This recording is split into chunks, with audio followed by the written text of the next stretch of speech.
Resuming debate, the honourable member for Churchill. Thank you, Mr. Speaker. I usually say it's an honour to stand up in this House and speak to certain bills, but today I'm ashamed. I'm ashamed to stand here and speak to a bill that is so offensive to Canada's Aboriginal people. It's pretty unbelievable. And today, of all days, the day before National Aboriginal Day. The day before tomorrow, when this government will send its representatives out there and wish Aboriginal people a happy National Aboriginal Day. Shame. Instead of saying that they're actually there to work with Aboriginal people, instead of actually saying that they want to listen to Aboriginal people, instead of actually saying that not only will they work with them, but they will refrain from playing the nasty, dirty politics of division that this very bill is all about. And I'll take it one step further, Mr. Speaker, and say that this bill, actually, First Nations Fiscal Transparency Act, let's flip it around. Maybe we should be talking about a federal government Fiscal Transparency Act. And what would it look like with this crew? Would we talk about the F-35s and how that's been bungled? Would we talk about the orange juices that cost $16 in London? Would we talk about the helicopters that have flown ministers around? Would we talk about the Senate appointments, the kickbacks, the breaks for friends that have given the money? Because, Mr. Speaker, that's what we're talking about. We're talking about a government that is so eager to change the channel and play the politics of division with some of the most marginalized people in our country, instead of looking at their own complete disrespect for, frankly, legislation that governs this place, but also the ethics that they deem to be following. And if we talk about a transparency act or an accountability act when it comes to this government, let's talk about Aboriginal people and how this government has broken that accountability time and time again. Some years ago, they apologized to First Nations when it came to the residential school tragedy. And some months after that, they cut the Aboriginal Healing Foundation. The only decentralized program so successful it was a world model that provided healing, cultural healing for Aboriginal people across this country, where report after report and accolade after accolade indicated how important it was, and this government cared so little about its own commitment to residential school survivors that it got rid of that programming. And how about the deadline that's approaching on the IAP? The IAP, as many Aboriginal people know, is the application people made that were abused so badly in residential school that it requires to go to another level. And Mr. Speaker, where's the accountability? When so few supports have been put in place to support the healing of those people that are applying for the IAP. The work that needs to be done to talk to people like in my own constituency, in places like Tadouli Lake, in places like Lac Brochet, where people of the generation that was abused at residential school doesn't speak English the way that it may be needed in this process, that need the support for translation, that needs the support for healing. It's nowhere to be found. Let's talk about health, and how out of the 33 First Nations that I represent, only one of them, in a community of 6,000 people, has a hospital. Let's talk about the fact that I represent 4 communities in Island Lake, over 10,000 people, that do not have running water in Canada in 2012. These communities were amongst the hardest hit for H1N1. And health professional after health professional said, it's not to do with some sort of genetic predisposition, but it has to do with the fact that people don't have running water. Let's talk about education and the lack of this government, the lack of accountability we see in this government in terms of funding for First Nations education. Where Aboriginal children, because they are Aboriginal, are systematically underfunded because of who they are, receiving less than half in some cases of what provinces will pay for that same Aboriginal child to study off reserve. And what we know that means is generation after generation being left with a legacy of inadequate support and certainly failure when it comes to this federal government. We can talk about the molding schools, we can talk about the trailers, we can talk about the fastest growing population in Canada having a government that not only isn't there to support them, but with a bill like this, insults them. Let's talk about housing, third world living conditions. I represent communities that have a waiting list of 500 houses. Not 5, not 50, 500.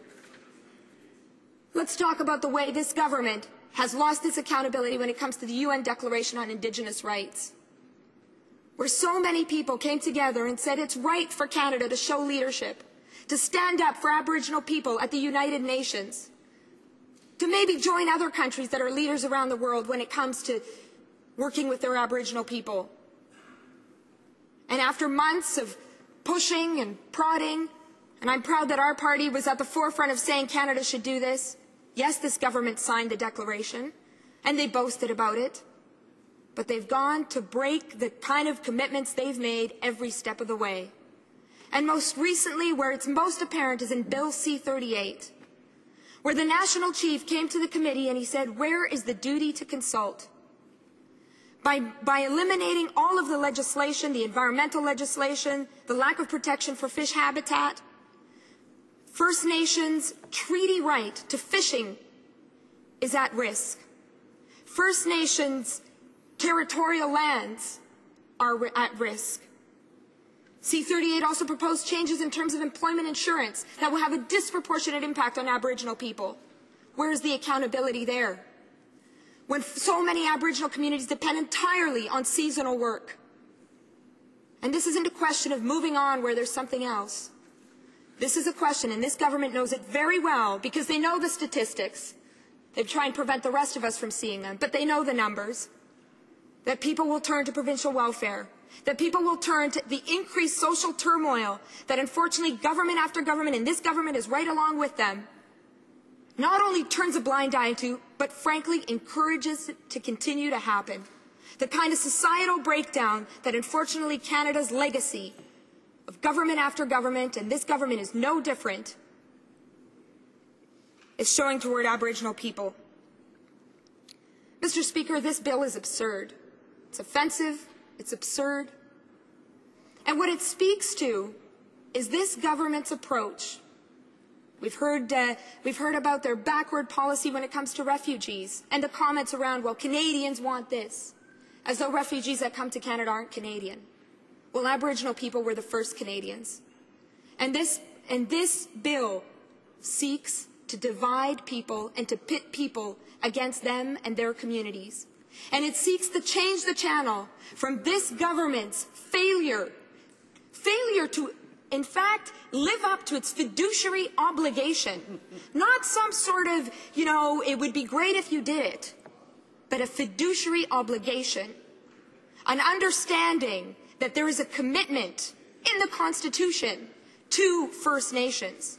An understanding that our country and a government that loves to talk about the War of 1812. Well, if we're going to go back, let's talk about who allowed us to build a country like Canada. It was First Nations people. It's been Aboriginal people. The relationship with the Crown. Aboriginal people have always been at the other side. With an attitude of respect, an attitude of cooperation. And they've only been spat in the face. They've only been subjected to third world living conditions in a country as wealthy as ours, and to be followed with legislation like this. And I have a prediction here, and I'm sure I'll be digging this quote out in the next few days, that this government's got its press releases ready to go, that it's got its robocalls, oh wait, there's issues around the robocalls, ready to go, that they have their lines about what side they're on and what side everybody else is on. Well, Mr. Speaker, Canadians see through this. And Canadians are increasingly sick and tired and frankly disgusted with this politics of division, these games they seek to play with people in our own country, pitting us one against the other, that somehow because you're this background, you have to have an issue with Aboriginal people and Aboriginal communities. Well, it's not like that. And I'm proud to come from a part of the country and to represent a part of the country where people know that we have to work together, where people know that the legacy of residential schools, of colonialism, impacts all of us, where people know, wouldn't it be nice to have a federal government that actually stood on the side of eradicating the third world conditions people in Canada face? And that prediction, I wish I could say, I thought was good. There were good chances of it not becoming true. But I've seen it before. I saw it in the last election. They brought up the private members bill, which again speaks to their two-sided approach. Oh, you know, it's just one member that brought it up, so it's not where the government's at. Funny that there's a similar story with the motion M312, a private member's motion, seeks to reopen the abortion debate. And we hear all sorts of stories from this government. Well, here on this one, there's no hiding the fact that the government's been behind it all the way. Might be able to say that for M312, I certainly would. The government's behind it all the way. And after their commitments to sit down with the First Nations gathering in January, to continue that conversation, their plan, their wish is to leave this Parliament, and one of their lasting legacies is one of the most offensive, one of the most absurd bills that seeks nothing more than to divide Canadians, to pit Canadians against each other, and most importantly, to pit people against Aboriginal people. And what I would say as a final piece is that this is not fitting of our Canada. This isn't in line with the kind of values that we seek to realize. I'm proud to be part of a party that's been at the forefront of standing with Aboriginal people, First Nations, Métis and Inuit people. I'm proud to be part of a party that so many people in my part of the country see as the party that has stood for them. And I know that's the case amongst so many Aboriginal people across this country. And so many of them are looking to us tonight, and they'll be looking to us tomorrow at National Aboriginal Day, to hear that we are willing to work with them, that we are willing to respect our Constitution, that we are willing to respect the historical framework based on a relationship of respect between the Crown and First Nations, that we are willing to say that we can build a better Canada. And so what I would finish off by saying, Mr. Speaker, and I say these words by thinking about the elders that have supported me on a personal level, by thinking about the leaders that support their communities, about the young people who are looking to us to show leadership, that they're not seeing this from this government, but that's another sign of where they're at. And I am proud to be part of a party that believes that our Canada means working with Aboriginal people every step of the way, that our Canada is one in which third world conditions for anyone, including for Aboriginal people, will not be tolerated, and that our Canada lives on this side of the House and will continue to live out as we fight for it. Thank you very much. Kinanaskomet na miigwech.